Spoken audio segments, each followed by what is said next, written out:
एक शाम प्राची टीवी पर सीरियल देख रही होती है। तभी उसकी सास वहां आती है। अरे सीरियल में तो ऐसे मग्न है जैसे आज रात का खाना पड़ोसी आकर बनाएंगे। मुझे पता ही नहीं था आपने अपने बेटे की शादी पड़ोस में भी की हुई है। हैं? मतलब? मतलब इस घर में सारा काम बहू ही करती है, आप तो सिर्फ खर्राटे मारती हैं। अच्छा जी, फिलहाल तो तुम आराम फरमा रही हो, चलो जाओ, ये मेरे टीवी देखने का समय है। आहा, इसीलिए मुझे भगाया जा रहा है। सॉरी, अब तो बिल्कुल नहीं जाऊंगी।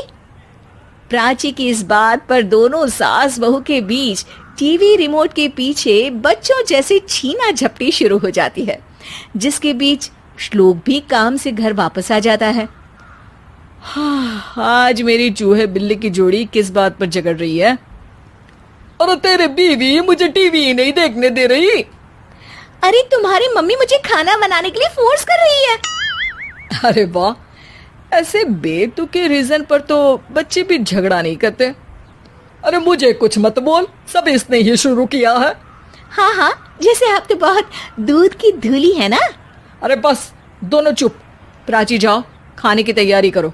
और माँ तुम छोड़ो, तुम्हें क्या बोलूं, शांति से अपना सीरियल देखो, मुझे दोबारा लड़ने की आवाज सुनाई नहीं देनी चाहिए। ऐसा बोलकर श्लोक वहां से चला जाता है, जिसके पीछे पीछे प्राची भी कुछ न कुछ बड़बड़ाते हुए रसोई में चली जाती है। हाँ हाँ, सासू जी को तो कुछ बोलेंगे ही नहीं, बस मुझ पर ही हुक्म चलता है, खाना बनाओ, जैसे मैं इनके घर में खाना बनाने के लिए आई हूँ। इसी तरह शाम बीतती है और रात को श्लोक और प्राची की सास खाना खाकर सोने चले जाते हैं, लेकिन प्राची गुस्से में कुछ खाए बिना काम में ही लगी रहती है।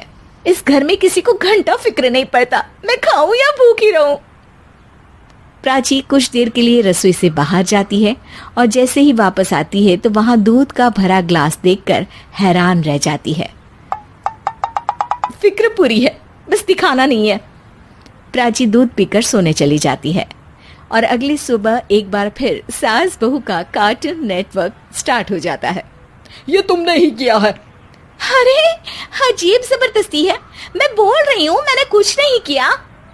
दोनों ने मिलकर पूरे घर को पागल खाना बनाया हुआ है।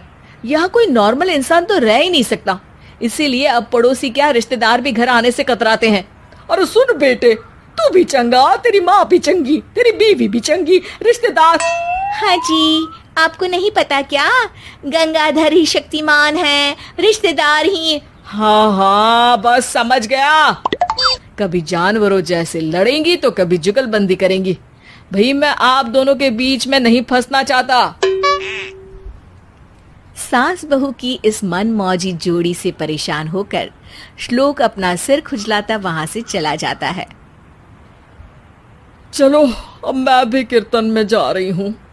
इस पर जैसे ही सास कमरे में अपना पर्स लेने जाती है तो वहां नाश्ते की प्लेट रखी देख मुस्कुराने लगती है और नाश्ता करके घर से बाहर निकलते हुए कुछ पैसे टेबल पर रख जाती है, जिसके कुछ देर बाद सिलेंडर वाला घर आता है।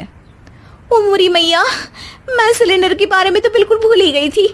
घर खर्च के सारे पैसे भी मम्मी के पास है और श्लोक से बोला तो उल्टा 4 बात सुनाएंगे। प्राची ये सोच ही रही होती है कि अचानक उसका चेहरा चमक उठता है और वो घर में आकर इधर उधर देखने लगती है।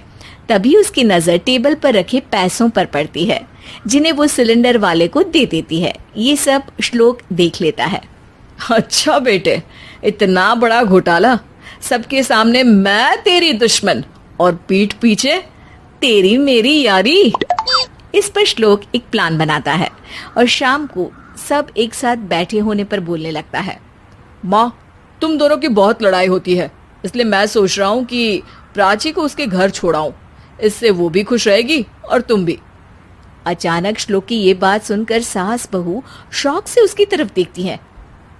अरे ऐसे कैसे घर छोड़ाओगे, मुझे कहीं नहीं जाना।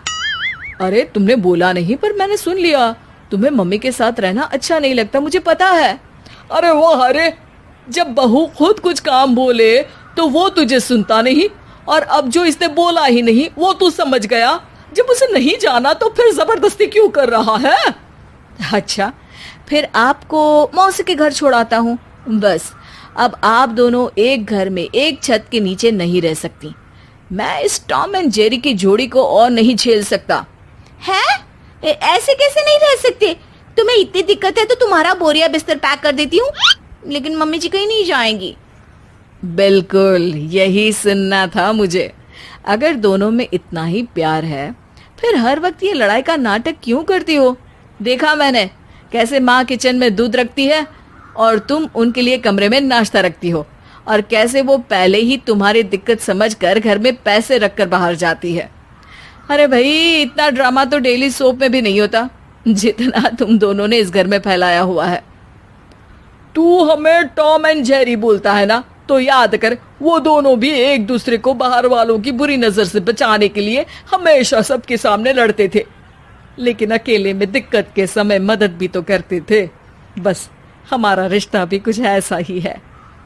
और वैसे भी अगर सास बहू में तू मैं नहीं होती तो दुनिया वालों को कहानियां कैसे मिलेंगी?